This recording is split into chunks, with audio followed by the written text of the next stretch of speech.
Well, this is going to be a video response to YouTube user GSdebunked, which stands for Government Solutions Debunked. GSdebunked is from the UK, and he made a couple videos about libertarianism. He's a big Peter Schiff fan, and I've been friends with him now for a couple years. And some of you know I kind of badger Europeans, especially those who live in socialist countries, to make videos denouncing socialism in those countries for selfish reasons. I want to try and stem socialism in the United States, and I think that would help. And GSdebunked has been specifically targeted for me for a long time. And he watches my vids, and he'd been asking me to make certain vids, and I finally put my foot down and said, I'm not going to take requests until you reciprocate. And he did. He made a video on the NHS in the UK, and it's a great video, and I'm going to try and put it in the description and make it as a video response. And in return, he asked that I do a video on like the top 10 libertarian books. And I'm going to disappoint him because I could not select only 10. However, I'm going to qualify this as there's basically two classes of books that you should study. And one class is a very narrow one. There's only a few books on it, and you can probably get it down in just maybe a month or two. And those are books that are basically lay out the libertarian ideology in a comprehensive, explicit way. And to be honest, there really haven't been that many books like that. The Tannenhills wrote one called The Market for Liberty. David Boaz at the Cato Institute wrote one called Libertarianism, a Primer. There's probably a few others, but there's two that I think are better than all the rest put together, and so those are the two that I recommend, and neither of them are very long, and I don't have either of them with me because I have loaned them out to people. But the number one is, I'm sure most of my subscribers are already familiar with, is For a New Liberty, or maybe it's Towards a New Liberty by Murray Rothbard. It's a pretty comprehensive, fairly succinct, and very well written composition of what libertarianism stands for, what it means. The other one is called Libertarianism Today. It's by Jeff Hubert. He's at the Mises Institute. He's a lawyer. I think it came out in 2010 or 11. It's more contemporaneous than Rothbard's book, and it's excellent. I highly recommend them both. The only problem with Libertarianism Today is it's so new that it's actually still kind of relatively pricey. I think I spent 25 or 30 bucks on it, so they're both excellent. And really, there are others, but I don't think that they're that important. Now, the other category, instead of being short, is enormously long. In fact, it goes off to infinity, because that category is examining the various controversial aspects of libertarianism. You know, so an example would be books about, say, healthcare. How many books are there like that? Quite a few. What about drugs? There's quite a few. What about guns? There's quite a few. I cannot even begin to list all of the ones I've read, and I haven't even read anything near how many there could be. And the thing with these books is they don't necessarily come from libertarians or from a libertarian perspective. In fact, some of them can even be by Marxists. So these are really important, though. You have to read books like this. You cannot only read Rothbard synapses because it's insufficient. If you want to speak intelligently about things, you're going to have to do a lot more reading. Now, I've kind of picked a couple, more than 10 though, on a few topics that I think are really interesting. Now, the number one topic, I think, for libertarians is economics. So, number one and number two on that list. No one's going to be surprised by this. Human action and man, economy, and state. They're huge and at times can be a little boring. I would recommend human action first, and I recommend that you read it with a pencil and paper or a Word document to write down all this really interesting little witticisms he puts in there. Because he has a way of, Mises has a gift of condensing very complex ideas into a sentence or two. You know, I can make a half-hour video and he can just say it like in half a paragraph and be much clearer and more specific. I really enjoyed this book. It is worth reading. If you're really daunted by it, I would recommend buying perhaps the student. They have study guides to them that you can buy, and they're pretty cheap. And I would read this one first, and then I was a Rothbardian, so I thought I'd like this one more. I actually liked Human Action more. But if you get this, get a copy that has Power and Market. Power and Market was not in the original edition because it was too radical. That is kind of like For a New Liberty. That has a lot of really good, more general libertarian stuff. So I would get, do the Mises Institute a favor and buy it from them. And get this big edition if you can, and get a copy of Power and Market with it.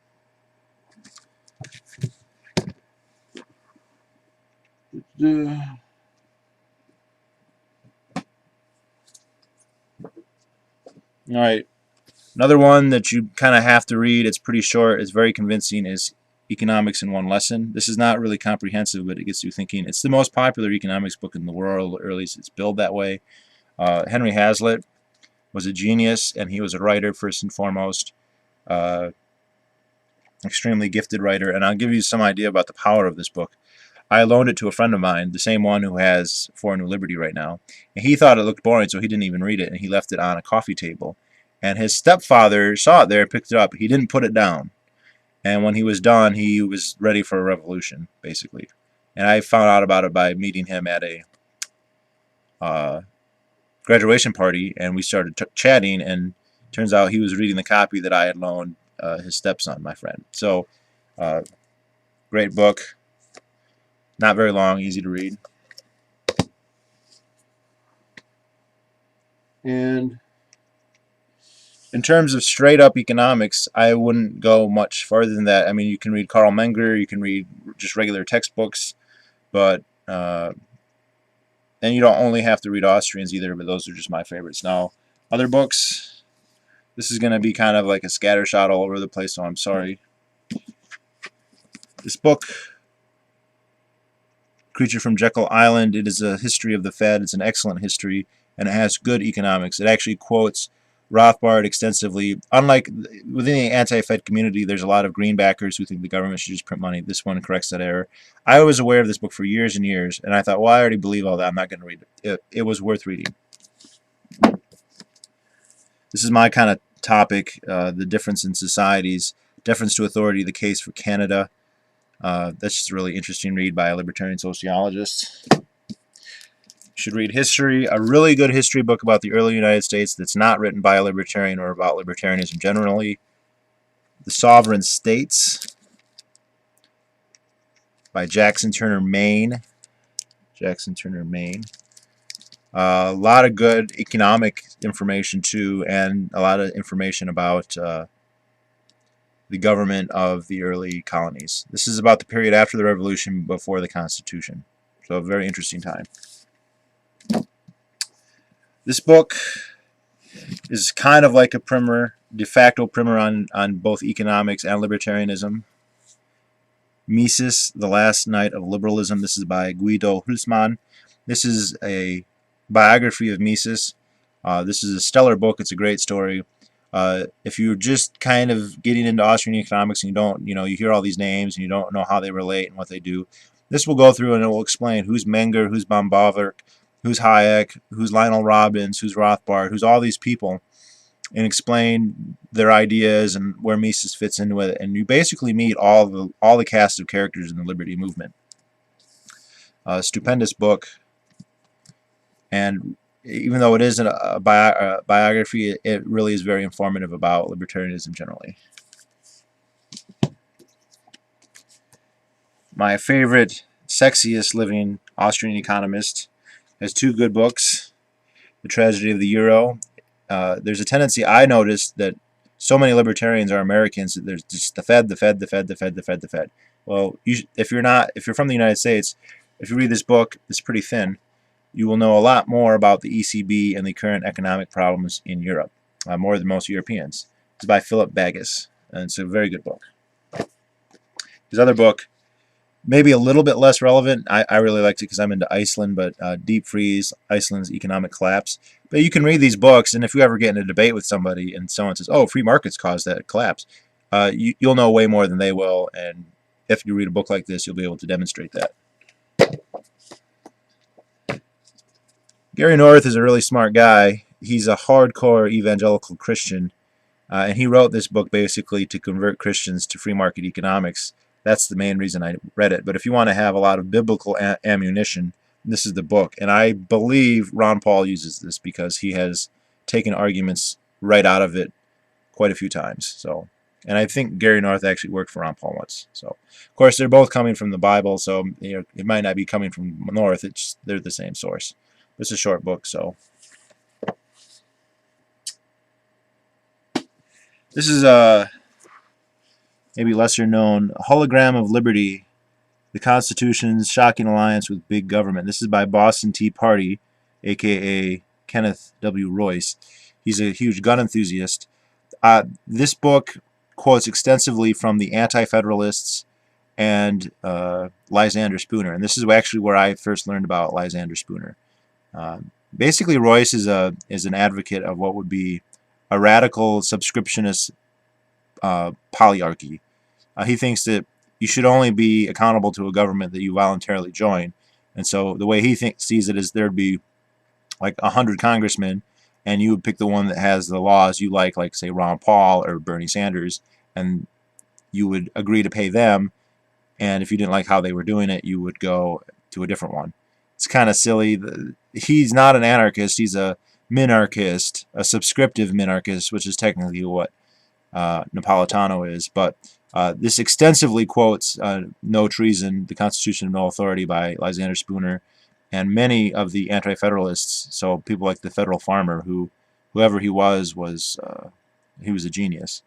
And this is a great, even though Tea Party is a minarchist, this is a great assault against the Constitution and minarchism, and a lot of arguments against the terrors of state. So I recommend this book. It's pretty short too, so it's and he's a great writer, so it's easy to read. Obviously, every libertarian should read Mein Kampf so they can learn what kind of society we want to have when we're done, because Hitler is, after all, a free market capitalist and did everything in his power to make Europe a free market libertarian society. So this is basically the template of the future that we need to use for our movement. Once we get power, we can be more explicit about that. I know a lot of libertarians kind of pretend like they're against Hitler and that he's a socialist and that he was for big government and fascism. But we just say that now so that once we have power, we can institute our final solution. So if you want to know what the libertarian future is going to be like, when I was just a kid, I mean, I read this when I was in high school because I couldn't wait for the final solution to come, and so I bought this, and I would read it every night before I go to bed. So definitely a plus. Unfortunately, it's banned in Germany, so we American libertarians have to compensate by being extra familiar with it. So, good tract against democracy here, because obviously we hate democracy also. The Myth of the Rational Voter by Brian Kaplan. A lot of people don't like Brian Kaplan. He's kind of got a grating personality, I admit. But this is an excellent book. So it's all about the incentive structure involved in voting. Even people with good intentions are guaranteed to vote stupidly. So this is a great book. This book I didn't like it that much, but it's by Smedley Butler, the most decorated Marine in U.S. history, 2-time Medal of Honor winner. War is a racket. So thin that you should just read it.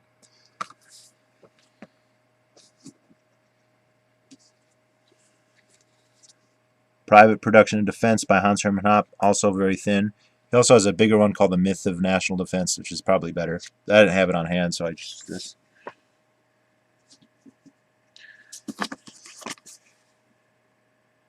This is Mises's classic. However, if you read Human Action, you don't need this because he goes over this in Human Action. He actually refined the argument too by the time he wrote Human Action, but it's good on your shelf. This is a very historically important essay anyway. This is really just a good reference book.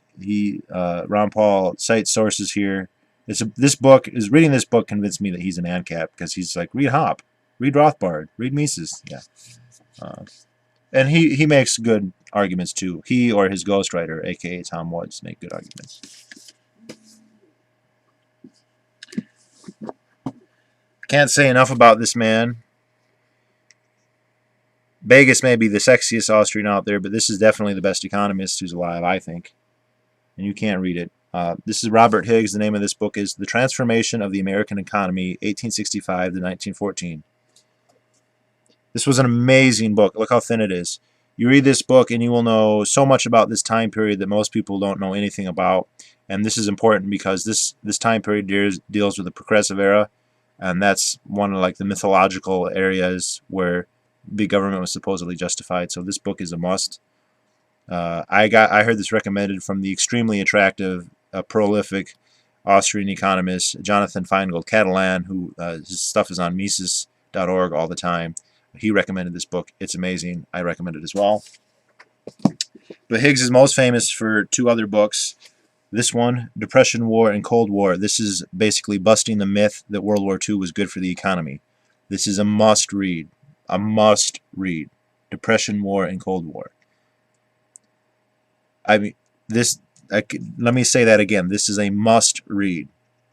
A must read. And it talks about the military-industrial complex as well. This is really important. And his most famous work, Crisis and Leviathan. Just to give you some idea, Murray Rothbard required his students to read this book. It's that good. So this is about how government grows during crises. It's related to Depression, War, and Cold War, but everyone should read both of them. This is a classic. It's a little bit tame if you're an anarcho-capitalist and a strict libertarian. The Road to Serfdom. It is. You kind of have to read it because it's famous.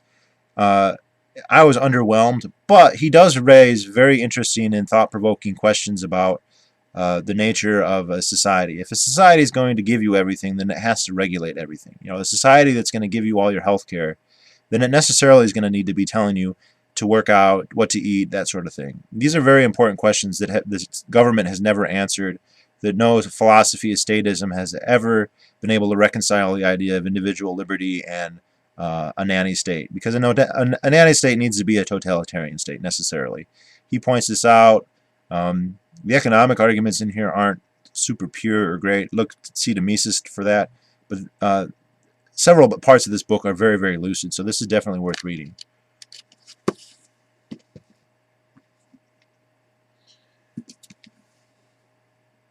This is just a compilation of Rothbard economic controversies. It covers pretty much everything. Some of it is a little dated, but there is a lot of good stuff about national defense in there, actually. So I recommend this as well.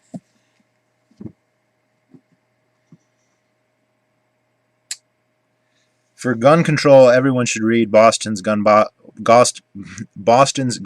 I don't have a copy. I think it's in my car, actually. Boston Tea Party's Boston's Gun Bible. Look it up on Amazon. It's a bestseller there. It's very popular. It's basically libertarian porn. I mean, it's got economics, Ayn Rand, Murray Rothbard, Mises, and then just guns. But another book, famous study, More Guns, Less Crime by John Lott, who's on Freedom Watch occasionally. He was on the initial episode of Freedom Watch when it was back on a web episode. This is about how gun ownership goes up, crime goes down. Very, very good book. This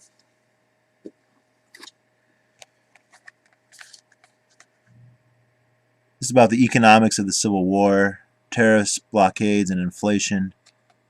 Economics of the Civil War. It's by Mark Thornton and someone else. Mark Thornton is the homosexual professor at the Mises Institute. Short book, but you know, for all the books written about the Civil War, there are practically none that deal with economics, and this is one of them. So, and what's the favorite example of anarcho-capitalists of a free market, or at least not a free market, but a stateless society? Ba-doom. Viking Age Iceland. There's a famous article by David D. Friedman about this, and this is his single source pretty much, this book. I've seen the author on TV too when they talk about the Vikings. So this is a good book. You will learn that a stateless society can have a stateless society can not only be a litigious society, but it can be a very litigious society.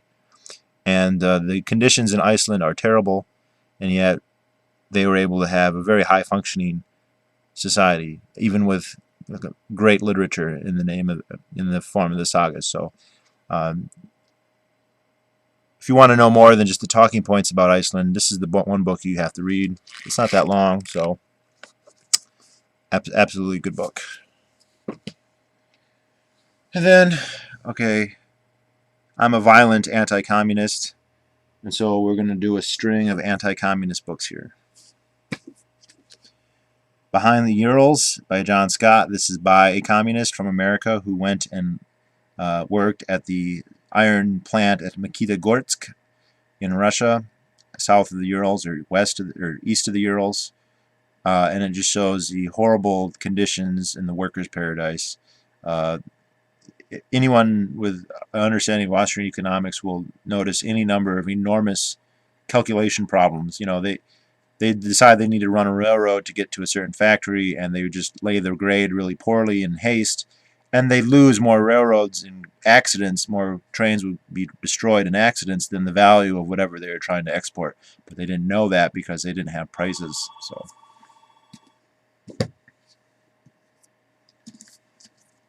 The Secret Betrayal. This is about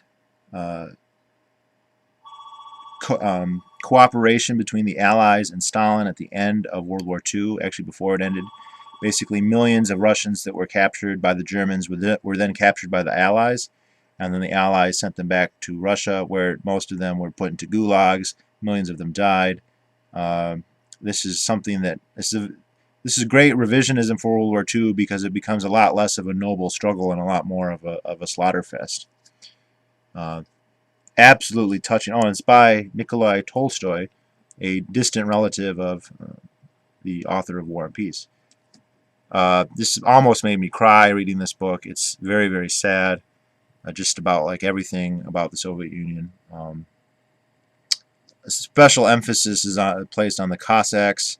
Many Cossacks fled Russia after the revolution, and many of them, unfortunately, were sent back and basically made extinct. This is a great book, though. Of course, the most famous books, obviously, Gulag Archipelago, Solzhenitsyn. Beware, it's long. This is part 1 and 2. This is part 3, 4, and 5, and I have another one over there somewhere where I've got the rest of it. Also very sad and very maddening.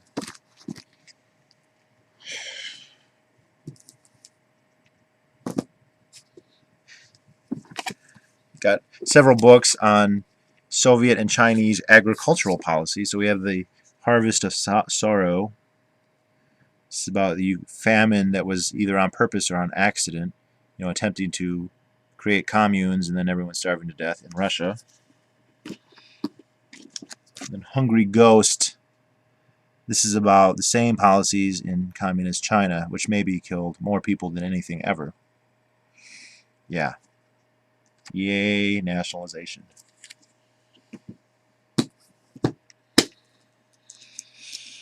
One of the most iconic classic books I've ever read. It's very, very hard to find. I recommend it, but you may have to do a lot of legwork to get it. It's 3 volumes long. Western Technology and Soviet Economic Development. This is volume 1. This is by Anthony C. Sutton. If you go on Amazon, usually none of the books are available, or sometimes one of the 3 volumes will be available, and it could be anywhere from $100 to $1,500. I looked for years and years, and one day I saw this up there for $50, and I got it. 2 or 3 years later, I saw Volume 2 for $90, and I got that. I never was able to get Volume 3 until I got it swapped out at a university library. I wasn't going to college, but I had a friend who was. The university we were going to had millions and millions of text, but they didn't have that one. They were able to get it for a week from another library. I took it to Staples, and I copied the whole thing. So I do have all 3 volumes, but they are absolutely amazing, and they're super technical. There's no, this is what I think, this is blah, blah, blah. There's no exposition. This is very technical. Where did the tractors come from, where do the guns come from, where do the designs for the factories come from. And you read this and you realize that socialists can't think of anything, that the West was subsidizing the industry in the East, in the Soviet Union, for its entire existence, pretty much. So these are very iconoclastic books. Zbigniew Brzezinski, the Polish foreign, what was he, the foreign secretary, not the foreign secretary, Secretary of State in the Carter administration, a big, grand chessboard player. He recommends these books as the most iconoclastic, thought-provoking like that he's ever read on the subject. So these are amazing books if you can find them. And last, classic, The Black Book of Communism.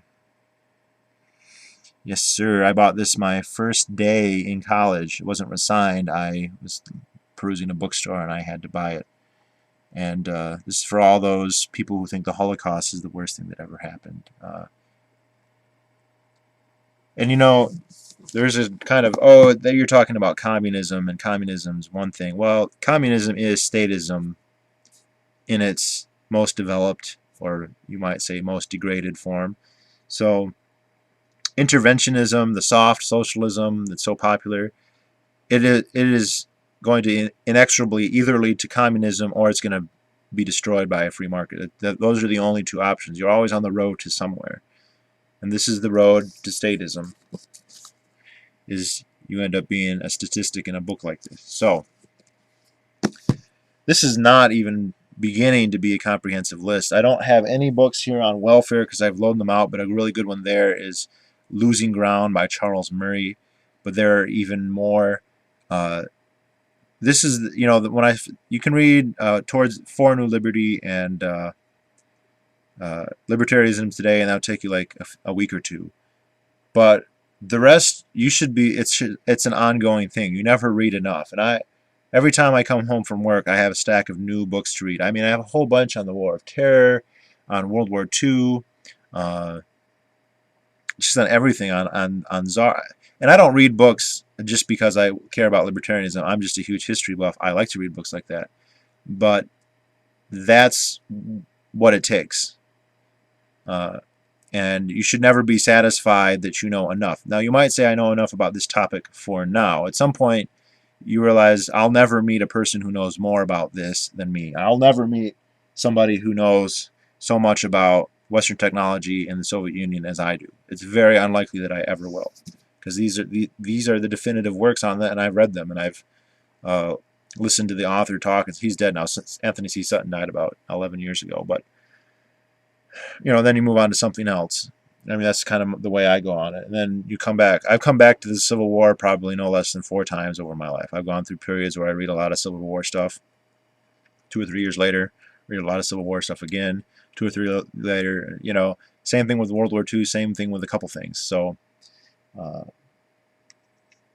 if you don't enjoy reading, I don't think you'd go through and do all this. But if you do, then try and be comprehensive about it.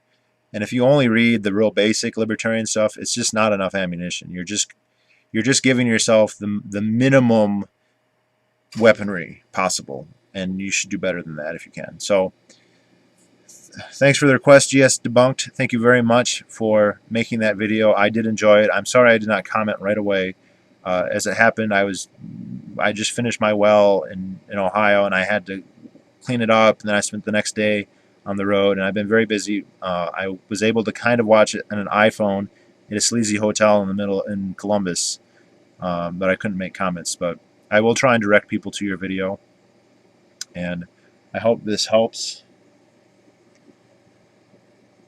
I mean, this isn't even beginning the number of. This is just a cursory. These are the books I grabbed, and there's others that I didn't grab that I could have. So, all right, that's it.